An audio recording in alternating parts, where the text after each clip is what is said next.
Teman-teman media, berdasarkan data Kementerian Perumahan dan Kawasan Permukiman atau PKP 13 Juni 2026 hingga pekan kedua bulan ini, realisasi program 3 juta rumah secara nasional telah mencapai 324.213 unit pada tahun 2026. Capaian tersebut tersebar ke dalam 4 jalur pelaksanaan. Pertama, jalur negara mencatat realisasi 55.655 unit dari target 510.046 unit atau 10,91%. Kedua, jalur pengembang dengan realisasi 181.291 unit dari target 635.122 unit atau 28,54%. Ketiga, jalur swadaya realisasi 83.210 unit dari target 188.140 unit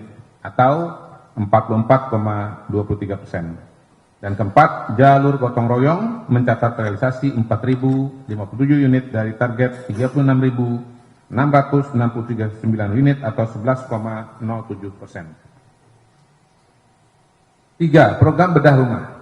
Teman-teman media, untuk program bedah rumah atau disebut bantuan stimulan perumahan swadaya, disingkat BSPS, hingga awal Juni 2026 progresnya mencapai 13,51%. Kementerian PKP menargetkan seluruh pelaksanaan fisik perbaikan rumah tidak layak huni dapat selesai pada Oktober 2026 atau paling lambat November 2026. Saat ini percepatan difokuskan pada proses verifikasi calon penerima bantuan. Dari target awal sekitar 400.000 unit, proses verifikasi telah mencapai sekitar 300.000 unit dan ditargetkan selesai seluruhnya pada Juni 2026. Diperkirakan proses verifikasi membutuhkan waktu sekitar 2 bulan dan fisiknya sekitar 3 bulan. Untuk besaran bantuan, nilai reguler BSPS adalah 20 juta rupiah per unit. Terdiri dari 17,5 juta untuk pembelian bahan bangunan dan 2,5 juta untuk upah tukang. Khusus wilayah Papua dan Maluku Utara nilainya mencapai 25 juta per unit. Untuk wilayah pegunungan, pulau kecil serta daerah terluar di Papua dan Maluku Utara, bantuan 40 juta rupiah per unit.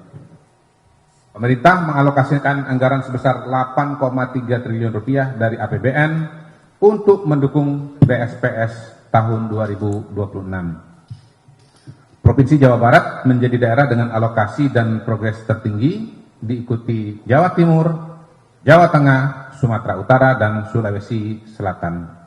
Penetapan alokasi dilakukan berdasar indikator jumlah rumah tidak layak huni atau RTLH, jumlah penduduk, tingkat kemiskinan, ketimpangan, serta variabel kedalaman kemiskinan. 4. Program gentengisasi. Teman-teman media, program gentengisasi merupakan inisiatif Presiden Prabowo agar pembangunan rumah rakyat tidak hanya berfokus pada fisik hunian, tetapi juga memberikan dampak ekonomi nyata bagi masyarakat dan pelaku UMKM. Program ini diintegrasikan ke dalam skema BSPS dan masuk dalam program prioritas nasional sebagai bagian dari gerakan Indonesia Asri, ya, kepanjangannya Aman, Sehat, Resik, Indah. Program gentengisasi secara resmi dimulai pada 11 Maret 2026 dari Sentra UMKM Genteng Jatiwangi di Kabupaten Majalengka, Jawa Barat. Sebanyak 14 truk berisi 75.000 genteng dilepas langsung oleh Menteri PKP Marwar Sirait dari sentra produksi tersebut. Total pemesanan dalam kegiatan ini mencapai 24 truk dengan total komitmen transaksi 3 miliar dari program pemerintah pusat, provinsi, dan kabupaten. Rincian komitmen pembelian adalah sebagai berikut. Pemerintah Provinsi Jawa Barat mengalokasikan perbaikan 250 unit rumah dengan potensi belanja genteng 500 juta. Pemerintah Kabupaten Majalengka mengalokasikan perbaikan 1.715 unit RTLH dengan kebutuhan genteng sekitar 1,5 miliar rupiah.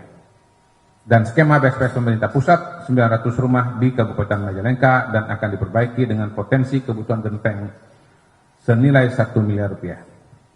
Total komitmen pembelian genteng dari berbagai program ini mencapai 3 miliar rupiah yang seluruhnya diarahkan untuk menyerap produk UMKM pengrajin genteng lokal.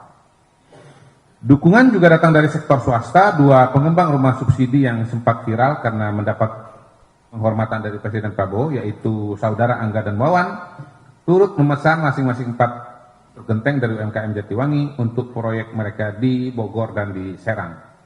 Menteri Malwarar Sirait sendiri menyampaikan komitmen pribadi memesan tambahan 10 truk genteng untuk kebutuhan rumah prajurit TNI. 5. Upaya percepatan. Kami juga ingin menyampaikan 2 upaya percepatan tambahan yang sedang dijalankan.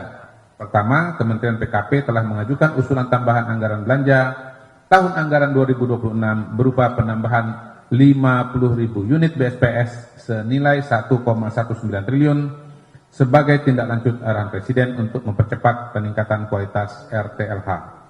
Usulan ini telah disampaikan Menteri PKP pada Menteri Keuangan pada 18 Mei 2026. Kedua, Menteri PKP telah bertemu dengan Mendagri dan Kepala BPS untuk memetakan karakteristik kabupaten dan kota sebagai dasar perencanaan program yang lebih tepat sasaran. BPS menyampaikan bahwa dari 514 kabupaten dan kota di Indonesia, 81 kabupaten kota atau 15,76% bersifat pesisir, 158 atau 30% bersifat perkotaan non pesisir, 275 atau 53% bersifat perdesaan non pesisir. Data ini menjadi landasan untuk memastikan program perumahan, baik rumah tapak, rusun maupun bedah rumah yang didesain sesuai karakteristik dan kebutuhan nyata masing-masing wilayah. 6. Testimoni penerima manfaat. Teman-teman media, di balik angka-angka capaian tersebut terdapat kisah-kisah nyata masyarakat yang telah merasakan langsung manfaat dari berbagai program perumahan dari pemerintah. Salah satunya dari program BSPS atau bedah rumah. Ibu Jumadiah yang tinggal di kawasan pesisir Kota Kendari, Sulawesi Tenggara, merasakan perubahan besar dalam hidupnya. Selama 10 tahun ia harus hidup tanpa akses listrik dan MCK yang layak. Jumadiah hanya bisa mandi seadanya di depan dapur rumahnya, sementara kegiatan yang lain terpaksa dilakukan di laut. Sehari-hari Jumadiah bekerja sebagai penjual gorengan untuk menopang kebutuhan keluarga setelah suaminya menderita stroke selama 10 tahun terakhir. Setelah rumahnya direnovasi melalui program BSPS, kini Jumadiah dan suaminya dapat hidup lebih nyaman dan sehat dengan akses listrik serta sanitasi yang layak. Dari sisi pembiayaan perumahan melalui KPR subsidi FLPP atau fasilitas likuiditas pembiayaan perumahan, Ibu Idayani, 38 tahun, seorang single parent dengan 4 orang anak yang berprofesi sebagai wirausaha laundry, merasakan langsung manfaat program ini. Sebelumnya tinggal mengontrak, kini ia berhasil memiliki rumah sekaligus membuka usaha di perumahan Polinesia, Desa Wajipolat, Kecamatan Labu Api, Kabupaten Lombok Barat, Provinsi NTB. Ia memilih FLPP karena cicilannya dinilai terjangkau bagi masyarakat berpenghasilan kecil. Dengan cicilan yang ringan, Ibu Idayani kini mampu menyekolahkan keempat anaknya sekaligus mencicil rumah dengan tenang. Sementara itu, dari sisi pembiayaan UMKM sektor perumahan, kredit program perumahan atau KPP turut memberikan dampak nyata untuk Bapak Ketut Suwija, pelaku usaha di bidang kos-kosan dan properti. Ia memanfaatkan KPP untuk merenovasi unit kos-kosannya. Ketut mengaku proses pengajuan KPP sangat mudah. Dana KPP rencananya akan digunakan untuk renovasi kosan guna meningkatkan harga sewa. Dan ia menyampaikan rasa terima kasih kepada pemerintah atas kemudahan akses pembiayaan melalui program ini. Kisah-kisah di atas menjadi bukti bahwa program 3 Juta Rumah melalui berbagai jalur dan skema pembiayaan telah memberi dampak langsung bagi kehidupan masyarakat di berbagai wilayah di Indonesia. Sebelum kita lanjutkan topik berikutnya, mari kita saksikan terlebih dahulu video berikut ini.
Kita masuk ke bagian kedua, proyeksi dan strategi sektor pariwisata di momen liburan sekolah.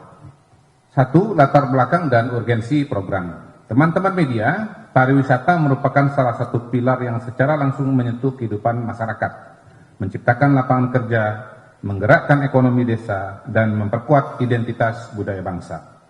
Karena itulah sektor ini menjadi salah satu prioritas yang secara eksplisit tercantum dalam Asta Cita Presiden Prabowo Subianto.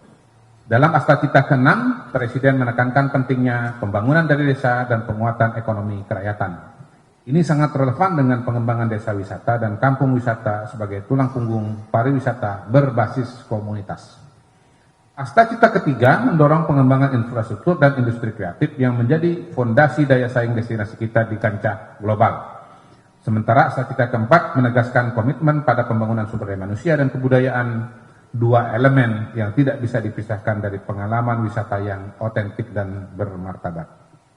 Dalam kerangka itulah, pemerintah memandang pariwisata bukan hanya sebagai sumber devisa, tapi sebagai instrumen pembangunan yang inklusif dan merata. 2. Perkembangan sektor pariwisata. Teman-teman media, izinkan saya menyampaikan perkembangan terkini sektor pariwisata kita berdasarkan data resmi BPS dan Kementerian Pariwisata. Sektor pariwisata Indonesia terus menunjukkan kinerja yang positif dan resilient, baik dari sisi wisatawan mancanegara maupun wisatawan Nusantara. Semakin memperkuat peran pariwisata sebagai salah satu penggerak pertumbuhan ekonomi nasional. Berdasarkan data Kementerian Pariwisata per 14 Juni 2026, dari sisi wisatawan mancanegara, pada periode Januari-April 2026, Indonesia menerima 4,68 kunjungan, meningkat 8,24% dibandingkan periode yang sama tahun sebelumnya yang mencapai 4,33 juta kunjungan. Silakan. Ya, silakan. Pertumbuhan ini tetap terjaga di tengah dinamika geopolitik global dan ketidakpastian ekonomi dunia, didukung oleh strategi pemasaran yang adaptif melalui optimalisasi pasar jarak dekat dan menengah. Tidak hanya dari sisi jumlah, kualitas kunjungan pun meningkat. Rata-rata pengeluaran wisatawan mancanegara per kunjungan pada triwulan 1 2026 mencapai 1.345 US dollar atau setara 22,68 juta rupiah, meningkat 5,3% dibandingkan triwulan 1 2025 yang tercatat sebesar 1.277 US dollar atau setara 20,89 juta rupiah. Peningkatan jumlah kunjungan yang diiringi peningkatan pengeluaran ini mendorong pertumbuhan devisa pariwisata. Berdasarkan data Kementerian Pariwisata per 22 Mei 2026 pada triwulan 1 2026, devisa pariwisata mencapai 4,05 miliar US dollar atau setara dengan 68,28 triliun rupiah. Tumbuh 6,3% dibandingkan dengan triwulan 1 2026 sebesar 3,81 miliar US dollar atau setara 62,29 triliun rupiah. Dari sisi Wisman, jumlah perjalanan kumulatif sepanjang Januari-April 2026 tercatat sebesar 417,6 juta perjalanan, meningkat 1,48% dibandingkan periode yang sama tahun sebelumnya yang mencatatkan 410,99 juta perjalanan. Secara keseluruhan, Bapak Ibu sekalian, pada triwulan 1 2026, kontribusi sektor pariwisata terhadap PDB atau produk domestik bruto diperkirakan berada pada kisaran 4,01 hingga 5,00% atau setara dengan 248 triliun hingga 309 triliun rupiah. 3. Inisiatif pemerintah. Teman-teman media, pemerintah melalui Kementerian Pariwisata menjalankan 5 program unggulan pada tahun 2026 ini. Peningkatan keselamatan berwisata, pariwisata berkualitas, event by Indonesia, desa wisata, dan tourism 5.0. Dalam konteks pertumbuhan yang inklusif dan pemerataan pembangunan, 2 program yang menjadi fokus utama adalah desa wisata dan event by Indonesia. Pada program desa wisata, pada program desa wisata, Kementerian Pariwisata tidak hanya mendorong peningkatan jumlah, tapi juga kualitas pengelolaan. Saat ini terdapat lebih dari 6.200 desa wisata yang tersebar di seluruh Indonesia. Dari sisi kualitas, berbagai upaya dilakukan melalui sertifikasi, termasuk sertifikasi halal bekerja sama dengan Badan Penyelenggara Jaminan Produk Halal atau BPJPH yang hingga 29 Mei 2026 telah mencakup 31.548 sertifikasi di 1.116 desa wisata. Selain itu dilakukan pula pendampingan pengelolaan dan kolaborasi dengan mitra strategis. Hasilnya, teman-teman, 50 desa wisata pemenang Anugerah Desa Wisata Indonesia 2024 yang mendapatkan pendampingan mencatatkan peningkatan kunjungan sebesar 44,8% dari 1,6 juta menjadi 2,32 juta kunjungan dengan pendapatan yang naik 29,41% dari 46 miliar rupiah menjadi 59,6 miliar rupiah. Melalui program Event by Indonesia, Kementerian Pariwisata mendukung penyelenggaraan event daerah melalui Karisma Event Nusantara atau KEN. Pada tahun 2025, program ini mencatatkan hasil yang signifikan, yakni 98 event berhasil diselenggarakan dan menarik 10,8 juta pengunjung, menghasilkan perputaran ekonomi sebesar 17 triliun, melibatkan 15.400 pelaku UMKM, serta memberikan manfaat kepada 219.100 tenaga kerja, pekerja seni, dan komunitas. Momentum ini tentu saja harus berlanjut di tahun 2026 dengan target 125 event terkurasi di 38 provinsi sepanjang tahun. Hingga 15 Juni 2026 sebanyak 38 event telah terselenggara dengan capaian 1,19 juta pengunjung, perputaran ekonomi 86 miliar, keterlibatan 4.670 pelaku UMKM, serta manfaat bagi 30.873 tenaga kerja, pekerja seni, dan komunitas. Selain itu, dalam kerangka Tourism 5.0, Kementerian Pariwisata meluncurkan MAIA, ya, kepanjangannya Meticulous Artificial Intelligence of Indonesia, platform kecerdasan buatan yang berbasiskan data ekosistem resmi Wonderful Indonesia dan Kementerian Pariwisata. Namanya MAIA, ya. Ya, mungkin lain kali bikin yang baru, Anggia. MAIA dirancang untuk memberikan rekomendasi destinasi yang berkurasi, lengkap, dan selalu terbarukan, termasuk membantu keluarga menyusun itinerary yang praktis, sesuai anggaran, dan ramah keluarga selama liburan sekolah. Jadi bisa bikin itin nih di sini, supaya jangan jebol, dapat perencanaan. Ya, terukur ya. Paket stimulus dan optimalisasi libur sekolah. Teman-teman media, memasuki semester 2 2026, pemerintah menyiapkan paket stimulus yang diarahkan untuk mendorong pergerakan ekonomi di dua momen strategis. Libur panjang sekolah Juni-Juli dan Natal, serta tahun baru di penghujung tahun. Anaknya Bu Anggia udah libur? Udah ya? Kalau Pak Suwandi, anak apa cucu yang libur? Anak apa cucu? Oh, cucu. Untuk libur sekolah 2026, pemerintah memberikan diskon 30%, Bu Anggia, untuk transportasi kereta api dan kapal, yang BBM-nya dijamin oleh SDM. Nanti giliran Ibu jelasin. Serta diskon 100% tarif jasa ke pelabuhan untuk penyeberangan dengan feri, dengan total anggaran 190,5 miliar dan target penerima manfaat 3,07 juta orang. Untuk transportasi udara diberikan insentif pajak pertambahan nilai ditanggung pemerintah sebesar 100% bagi tiket pesawat domestik kelas ekonomi dengan anggaran 472,7 miliar dan target 2,3 juta penumpang. Skema insentif serupa juga disiapkan untuk libur Natal dan Tahun Baru yang akan datang. Untuk transportasi non udara disiapkan anggaran 61,4 miliar dengan target 2,87 juta orang. Sementara untuk transportasi udara, yang pertama tadi transportasi non udara ya, sekarang yang transportasi udara, PPN DTP disiapkan dengan anggaran 722 miliar untuk target 3,7 juta penumpang.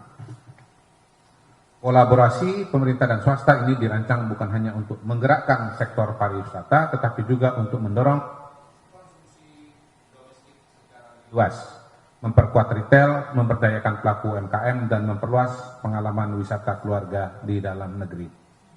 3. Penutup, teman-teman media, program pembangunan dan renovasi 3 juta rumah merupakan salah satu instrumen strategis pemerintah dalam meningkatkan kualitas hidup masyarakat, sekaligus mendorong pemerataan pembangunan dan pertumbuhan ekonomi.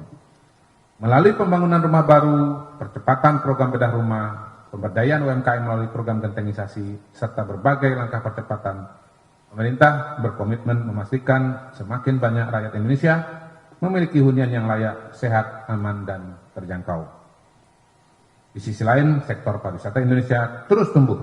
Sepanjang Januari-April 2026, Indonesia menerima 4,68 juta kunjungan wisman wisatawan mancanegara, tumbuh 8,24% dibandingkan dengan periode yang sama tahun lalu. Sementara Wisnus atau wisatawan Nusantara mencatatkan 417,06 juta perjalanan dengan estimasi perputaran ekonomi sekitar 1.016 triliun rupiah. Devisa pariwisata pada triwulan 1 2026 menembus 4,05 miliar US dollar, tumbuh 6,3% dibandingkan tahun sebelumnya. Ini adalah arah kebijakan yang konsisten dan kerja keras seluruh ekosistem pariwisata nasional. Depan, pemerintah akan terus memastikan pertumbuhan ini dirasakan secara merata dan membawa manfaat nyata bagi wisatawan, masyarakat lokal, dan seluruh rakyat Indonesia. Demikian, wassalamualaikum warahmatullahi wabarakatuh. Salam salve, om santi santi om. Waalaikumsalam warahmatullahi wabarakatuh. Terima kasih Bapak Kabako.